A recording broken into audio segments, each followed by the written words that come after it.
આપણે વામન પુરાણના 23મા દિવસની કથાને આગળ વધારીએ તો શેષ પાપોને તો પૂર્વરૂપી જીતી લે છે. ધર્મપુત્ર તે જન્મમાં કરેલા પોતાના કાયા, વાણી અને મનથી કરેલા કર્મ તથા માતા પિતા અને આશ્રિતજનો તથા ભાઈઓ અને બાંધાઓ દ્વારા કરાયેલા કર્મ પણ વિલીન થઈ જાય છે. સૂત અને શિષ્યનો આ જ ધર્મ છે. તે ધર્મથી વિપરીત આચરણથી વિપરીત ગતિ મળે છે. તેથી વિદ્વાન વ્યક્તિએ પુત્ર અને શિષ્યની પરંપરા ચાલુ રાખવી જોઈએ. આ અભિપ્રાયની દ્રષ્ટિથી શિષ્યની અપેક્ષા પુત્ર અત્યંત શ્રેષ્ઠ હોય છે, કારણ કે શિષ્ય કેવળ શેષ પાપોથી મુક્ત કરે છે અને પુત્ર સંપૂર્ણ પાપોથી મુક્ત કરે છે. પુલત્સ્ય બોલ્યા કે પિતામહની વાત સાંભળી સાધ્ય સંબોધન સનતકુમારે કહ્યું કે હે દેવ, હું 3 વાર સત્યનું ઉચ્ચારણ કરીને કહું છું કે હું આપનો પુત્ર છું, તેથી આપ મને યોગનો ઉપદેશ દો. બ્રહ્માએ કહ્યું કે પુત્ર, તારા માતા પિતા જો તને મને આપી દે તો તું મારો દાયાદ પુત્ર થઈ જઈશ. સનતકુમારે કહ્યું કે ભગવાન, આપ દાયાદ શબ્દના અર્થનું વિવેચન કરો. પુલત્સ્ય બોલ્યા કે નારદજી, ભગવાન પિતામહ સાધ્ય પ્રધાન સનતકુમારનું વચન સાંભળી હસીને બોલ્યા કે વત્સ, ઔરસ, ક્ષેત્રજ, દત્ત, કૃત્રિમ, ગૂઢોત્પન્ન અને અપવિદ્ધ એ 6 બંધુ દાયાદ દાય ભાગના અધિકારી હોય છે. તે 6 કલવૃત્તિ અને સ્થિર પ્રતિષ્ઠા રહે છે.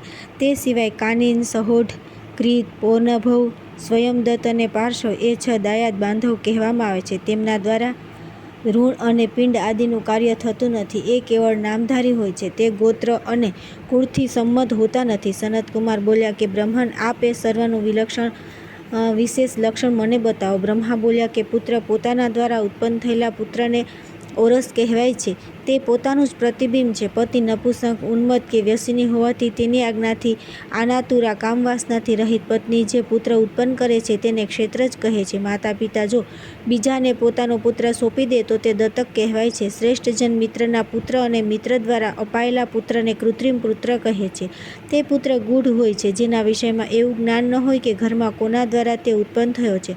બહારથી સ્વયં લાવેલા પુત્રને અપવિદ્ધ કહે છે. કુમારી કન્યાના ગર્ભથી ઉત્પન્ન પુત્રનું નામ કાનિન કહેવાય છે. ગર્ભિણી કન્યા સાથે વિવાહ પછી ઉત્પન્ન થયેલા પુત્રને સહોઢ કહે છે. મૂલ્ય આપી ખરીદેલા પુત્ર ક્રીત કહેવાય છે. પુનર્ભવ પુત્ર 2 પ્રકારના હોય છે. એક કન્યાને એક પતિના હાથમાં દીધા પછી જે પુત્ર ઉત્પન્ન થાય તેને પુનર્ભવ પુત્ર કહે છે. દુષ્કાળ, વ્યસન કે અન્ય કારણથી પોતાની જાતને બીજાને સમર્પિત કરી દે છે તેને સ્વયંદત્ત પુત્ર કહે છે. પરણાવેલી કે કુંવારી અવિવાહિત શૂદ્ર સ્ત્રીના ગર્ભથી બ્રાહ્મણનો જે પુત્ર થાય છે તેનું નામ પાર્શવ પુત્ર કહે છે. પુત્ર, એ કારણોથી તું સ્વયં આત્મદાન કરી શકતો નથી, તેથી શીઘ્ર જઈને તારા માતા પિતાને બોલાવી લાવ. પુલત્સ્ય બોલ્યા કે મુનિ, તે પછી સનતકુમારે બ્રહ્માના કહેવાથી પોતાના માતા પિતાનું સ્મરણ કર્યું. નારદ મુનિ તે દંપતી પિતામહના દર્શન કરવા ત્યાં આવ્યા. ધર્મ અને અહિંસા બંને બ્રહ્માને પ્રણામ કરીને બેઠા. પછી સનતકુમાર બોલ્યા કે तात, મેં યોગ જાણવા માટે પિતામહને પ્રાર્થના કરી હતી. તેમણે મને પોતાનો પુત્ર બનવાનું કહ્યું હતું, તેથી આપ મને પ્રદાન કરી દો. પુત્રના કહેવાથી બંને યોગાચાર્યોએ પિતામહને કહ્યું કે પ્રભુ, આપ અમારા બંનેનો આ પુત્ર આપનો થાઓ. બ્રહ્મણ, આજથી આ પુત્ર આપનો થશે. પુલત્સ્ય બોલ્યા, આટલું કહી તે શીઘ્ર જે માર્ગથી આવ્યા હતા તે માર્ગથી પાછા ફરી ગયા. પિતામહે પણ તે વિનયપુત્ર સનતકુમારને દ્વાદશ પત્ર યોગનો ઉપદેશ કર્યો, જે આગળ વર્ણવ્યો છે. તે વાસુદેવની શિખામાં ઓમકાર શિર સ્થિત મેષ અને વૈશાખ માસ એ એમના પ્રથમ પત્રક છે.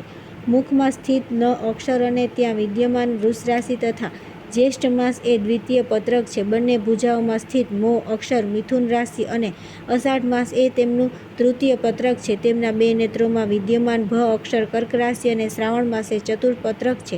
તેમના હૃદયના રૂપમાં વિદ્યમાન ગ અક્ષર સિંહ રાશિ અને ભાદ્રપદ માસ એ પંચમ પત્રક છે. તેમના કવચમાં રૂપમાં વિદ્યમાન વ અક્ષર કન્યા રાશિ અને અશ્વિન માસ એ ષષ્ઠ પત્રક છે. અસ્ત્ર સમૂહના રૂપમાં વિદ્યમાન તે અક્ષર તુલા રાશિ અને કાર્તિક માસ એ સપ્તમ પત્રક છે. મુનિ તેમના નાભિરૂપથી વિદ્યમાન વા અક્ષર વૃશ્ચિક રાશિ અને માર્ગશીર્ષ માસ એ અષ્ટમ પત્રક છે. તેમના જાંઘરૂપમાં વિદ્યમાન સુ અક્ષર ધનુ રાશિ અને પોષ માસ એ નવમ પત્રક છે. તેમના 2 ઉરુમાં વિદ્યમાન દે અક્ષર મકર રાશિ અને માઘ માસ એ 10મું પત્રક છે. તેમના બંને ઘૂંટણોમાં રૂપમાં વિદ્યમાન વા અક્ષર કુંભ રાશિ અને ફાગણ માસ એ એકાદશ પત્રક છે. તેમના 2 ચરણમાં રૂપમાં વિદ્યમાન ય અક્ષર મીન રાશિ અને ચૈત્ર માસ એ દ્વાદશ પત્રક છે. આ જે કેશવ દ્વાદશ પત્ર છે તેમનો ચક્ર 12 આરાળ, 12 નાભીઓ અને 3 વ્યુહોથી યુક્ત છે. આ પ્રકારની તે પરમેશ્વરની એક મૂર્તિ છે. મેં તારી આગળ આ દ્વાદશ પત્રક ઓમ નમો ભગવતે વાસુદેવાય એ રૂપનું વર્ણન કર્યું, જેને જાણવાથી પુનઃ જન્મ મરણ થતું નથી. તેમનું દ્વિતીય સત્વમય શ્રીવત્સધારી અવિનાશી સ્વરૂપ ચતુર્વર્ણા, ચતુર્મુખ, ચતુર્બાહુ અને ઉદાર અંગોથી યુક્ત છે. હજારો પગ અને હજારો મુખથી સંપન્ન શ્રીયુક્ત તમોગુણમયી તેમની તૃતીય શેષ મૂર્તિ પ્રજાઓનો પ્રલય કરે છે. તેમનું ચતુર્થ રૂપ રાજસ છે. તે રક્તવર્ણ, 4 મુખ અને 2 ભુજાઓવાળું અને માળા ધારણ કરેલું છે. આ જ સૃષ્ટિ કરનાર આદિપુરુષ રૂપ છે. હે મુનિ, આ 3 વ્યક્ત મૂર્તિઓ અવ્યક્તથી ઉત્પન્ન થાય છે. તેમનાથી જ મરીચ વગેરે ઋષિ તથા અન્ય હજારો પુરુષ ઉત્પન્ન થયા છે. મુનિવર, તમારી સામે મેં વિષ્ણુના અત્યંત પ્રાચીન અને મતિ પુષ્ટિપૂર્વક રૂપનું વર્ણન કર્યું છે. દુરાત્મા મુરુ યમરાજના કહેવાથી પુનઃ તે ચતુર્ભુજ પાસે ગયા. મુને મધુસૂદને તેમને પૂછ્યું કે અસુર તું કેમ આવ્યો છે? મુરે કહ્યું કે હું આજે તમારી સાથે યુદ્ધ કરવા આવ્યો છું. વિષ્ણુએ કહ્યું કે જો તું મારી સાથે યુદ્ધ કરવા આવ્યો છે તો તાવથી પીડાતો હોય તેમ તારું હૃદય વારંવાર કેમ કંપી રહ્યું છે? મુરે કહ્યું કે ક્યાં, કેવી રીતે, કોનું? એ રીતે વારંવાર કહેતા બુદ્ધિહીન મુરુએ પોતાના હૃદય પર હાથ મૂક્યો. તેને જોઈ હરિએ સહેલાથી ચક્ર કાઢી શત્રુના હૃદય કમલ પર છોડ્યો અને તેમનું હૃદય ફાટી ગયું. તે પછી સર્વ દેવતા સંતાપ રહિત થઈ ભગવાન પદ્મનાભની સ્તુતિ કરવા લાગ્યા.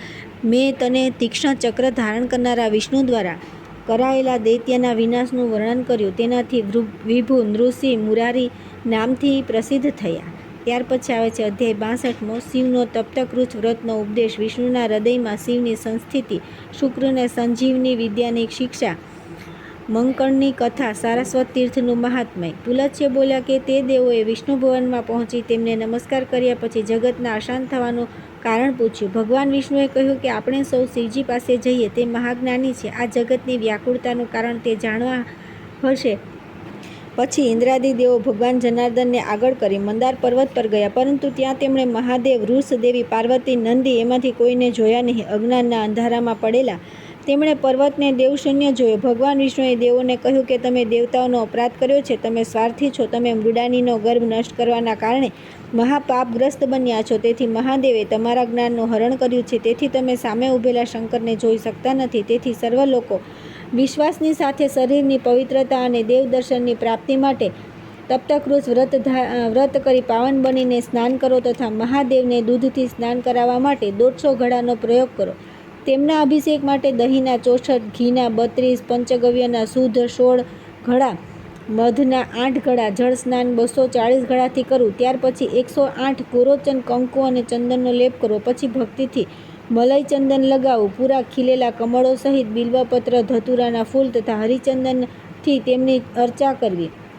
પૂર્ણ ખીલેલા મંદાર અને હરશૃંગાર ચઢાવી પૂજા કરવી જોઈએ. પછી અગર, કેસર કે કાળા ચંદનની ધૂપ દેવો. તે પછી ઋગ્વેદમાં કથિત પદ અને ક્રમ શૈલીઓથી શતરુદ્રીનો જપ કરવો જોઈએ. એમ કરવાથી આપ દેવેશ્વરના દર્શન કરી શકશો. પછી દેવતાઓએ કેશવને કહ્યું, અમને તપ્તકૃચ્છ વ્રતનું વિધાન બતાવો, જે કરવાથી સદાને માટે કાય શુદ્ધ થાય છે. વાસુદેવ બોલ્યા કે દેવતાઓ 3 દિવસ 12 પલ ગરમ જળ પીવું, 3 દિવસ 8 પલ ગરમ દૂધ પીવું, 3 દિવસ 6 પલ ગરમ ઘી પીવું અને 3 દિવસ કેવળ વાયુ પીને રહેવું. પુલત્સ્ય બોલ્યા કે પછી ઇન્દ્રાદિ દેવતાઓએ શરીરની શુદ્ધિ માટે તપ્તકૃચ્છ વ્રતનું એકાંત અનુષ્ઠાન કર્યું. તેનાથી તે પાપ મુક્ત થઈ ગયા. ત્યાર પછી તેમણે દેવોના સ્વામી વાસુદેવને કહ્યું કે જગન્નાથ શિવ કયા સ્થાને છે? તેમને અમે દૂધ વગેરેના અભિષેકથી સ્નાન કરાવીએ. પછી વિષ્ણુએ કહ્યું કે દેવતાઓ, મારા શરીરમાં તે શંકર સંયુક્ત થઈને સ્થિત છે. શું આપને નથી દેખાતા? દેવોએ કહ્યું કે અમે તો શંકરને જોતા નથી. આપ સાચું બતાવો, શંકર કયા સ્થાન પર સ્થિત છે? તે પછી અવ્યયાત્મા વિષ્ણુએ દેવતાઓને પોતાના હૃદય કમલમાં વિશ્રામ કરતા શંકરના લિંગના દર્શન કરાવ્યા. દેવોએ ક્રમશઃ દૂધ વગેરેથી તે નિત્ય સ્થિર અને અક્ષય લિંગને સ્થાન કરાવ્યું. પછી ગોરોચન વગેરેથી લેપન કર્યું અને કમળોથી વિધિવત પૂજા કરી. તે પછી દેવોએ ધૂપ તથા ઔષધિઓ સમર્પિત કરી અને શંકરના 108 નામોનો જપ કરી તેમને પ્રણામ કર્યા. દેવતાઓ વિચારવા લાગ્યા કે સત્વગુણી વિષ્ણુ અને તમોગુણી શિવમાં એકતા કેવી રીતે થઈ. દેવતાઓના વિચારને જાણીને અવિનાશી વ્યાપક ભગવાન સર્વ શુભ લક્ષણોથી યુક્ત અને સર્વ પ્રકારના આયુધો ધારણ કરનાર વિશ્વમૂર્તિ થઈ ગયા. દેવોએ એક જ શરીરમાં કાનમાં સર્પકુંડળ પહેરેલા, માથા પર જટાજૂટ વાળ, ગળામાં સર્પહાર, હાથમાં પિનાક, શૂલ, આજગવ, ધનુષ, ખટ્વાંગ ધારણ કરેલા તથા ઘંટાયુક્ત વાઘાંબર ધારણ કરનારા ત્રિનેત્રધારી વૃષભધ્વજ મહાદેવ અને સાથે જ કમળના કુંડળ ધારણ કરેલા ગરુડધ્વજ હાર પીતાંબર ચક્ર તલવાર હળ શાંખધનુ શંખ ધારણ કરેલા ગુડાકેશ વિષ્ણુને જોયા. પછી સર્વવ્યાપી અવિનાશી પ્રભુને નમસ્કાર છે એમ કહી બ્રહ્મા આદિ દેવતાઓએ તે હરિ અને શંકરને અભિન્ન સમજ્યા. દેવસ્વામી ભગવાન વિષ્ણુ દેવતાઓને સમાન હૃદયવાળા સમજી તેમને સાથે લઈ શીઘ્ર પોતાના આશ્રમ કુરુક્ષેત્રમાં ચાલ્યા ગયા. તે પછી તેમણે જળની અંદર પવિત્ર સ્થાણુભૂત દેવેશને જોયા. તેમને જોઈ સ્થાણવે નમ કહી તે બધા ત્યાં બેસી ગયા. પછી ઇન્દ્રે કહ્યું કે જગન્નાથ અતિથિ પ્રિય સંસાર અશાંત થઈ ગયો છે, આપ આવી અમને વર આપો. તે પછી વૃષકેતુ મહાદેવે તે મધુરવાણી સાંભળી અને વેગથી ઊભા થઈ ગયા. તેમણે હસીને સર્વ દેવતાઓને નમસ્કાર કહ્યા. એમ કહ્યું કે સર્વ દેવતાઓ જળમાંથી બહાર આવેલા શંકરને ઘણા વિનયભાવથી પ્રણામ કર્યા. સર્વ દેવતાઓએ તેમને કહ્યું કે શંકર કૃપયા મહાવ્રતને શીઘ્ર છોડી દો, આપના તેજથી વ્યાપ્ત થઈ 3 લોક ક્ષુબ્ધ થઈ ગયા છે. મહાદેવે કહ્યું કે લો, મહાવ્રત છોડી દીધું. દેવતા પ્રસન્ન થઈ શાંતિથી સ્વર્ગમાં જતા રહ્યા. મુનિ છતાં પણ સમુદ્ર દ્વીપ અને પર્વતો સહિત પૃથ્વી કંપી રહી હતી. ત્યારે સ્વયં રુદ્રે વિચાર કર્યો કે હવે પૃથ્વી કેમ ક્ષુબ્ધ થઈ રહી છે. પછી તે કુરુક્ષેત્રની ચારે બાજુ વિચરણ કરવા લાગ્યા. તેમણે ઓધવતીના કિનારે તપ કરતા તપોનિધિ ઉષ્ણાને જોયા. શંકરે તેમને કહ્યું કે વિપ્ર, આપ જગતને ક્ષુબ્ધ કરનારું તપ કેમ કરી રહ્યા છો? મને શીઘ્ર બતાવો. ઉષ્ણાએ કહ્યું કે આપની પ્રસન્નતાની પ્રાપ્તિ માટે હું મહાન તપ કરી રહ્યો છું. ત્રિનયન, હું મંગલમયી સંજીવની વિદ્યા જાણવા માગું છું. હર બોલ્યા, તપોધન, હું તમારી તપસ્યાથી પ્રસન્ન છું, તેથી તમે સંજીવની વિદ્યા યથાર્થ રૂપથી જાણી જશો.